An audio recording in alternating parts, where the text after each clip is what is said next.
অনেক দিন আগে ইয়েমেনের শাসক ছিল আব্রাহা। সে একটি বিশাল গির্জা তৈরি করেছিল, মানুষ যেন সেখানে উপাসনা করে।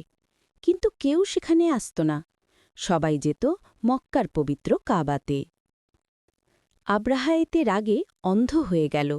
সে বলল, যদি মানুষ আমার মন্দিরে না আসে তবে আমি কাবা ধ্বংস করে দেব।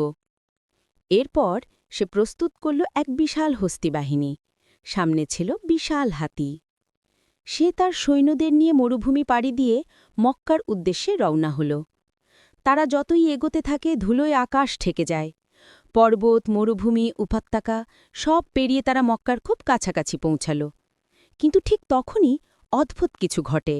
হাতিগুলো আর এক পাও সামনে এগোতে চাইল না। চাবুক মারা হলো, লাঠি ধরা হলো, আগুন দেখানো হলো, তবুও হাতিগুলো মাথা নিচু করে দাঁড়িয়ে রইল। মনে হল এক অদৃশ্য শক্তি তাদের থামিয়ে দিয়েছে।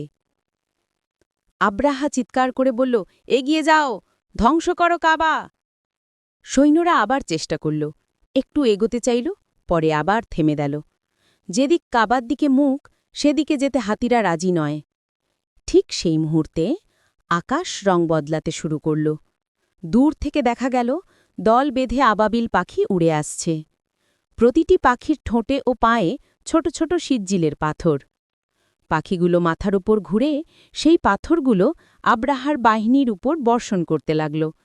এক একটি পাথর দেহে আঘাত করে ভেদ করে চলে যাচ্ছিল। সৈন্যরা একে একে ছিন্ন ভিন্ন হয়ে পড়ল। হস্তিবাহিনী ছিন্ন ভিন্ন হয়ে গেল।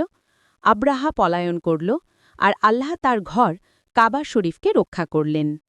যেমন আল্লাহ বলেন, আলাম তারা কাইফা ফাআলা রাব্বুকা বিআসহাবিল ফিল, অর্থ, তুমি কি দেখনি তোমার প্রভু হাতিওয়ালাদের সাথে কেমন করেছেন? ওয়া আরসালা আলাইহিম তাইরান আবাবিল, অর্থ, তিনি তাদের বিরুদ্ধে পাঠিয়েছিলেন ঝাঁকে ঝাঁকে পাখি। তারমিহিম বিহিজারাতিম মিন সিজ্জিল, অর্থ, যারা তাদের উপর নিক্ষেপ করছিল পোড়ামাটির পাথর। ফাজআলাহুম কাআসফিন মাকুল, অর্থ, আর তিনি তাদেরকে করেছিলেন চিবানো খড়ের মতো।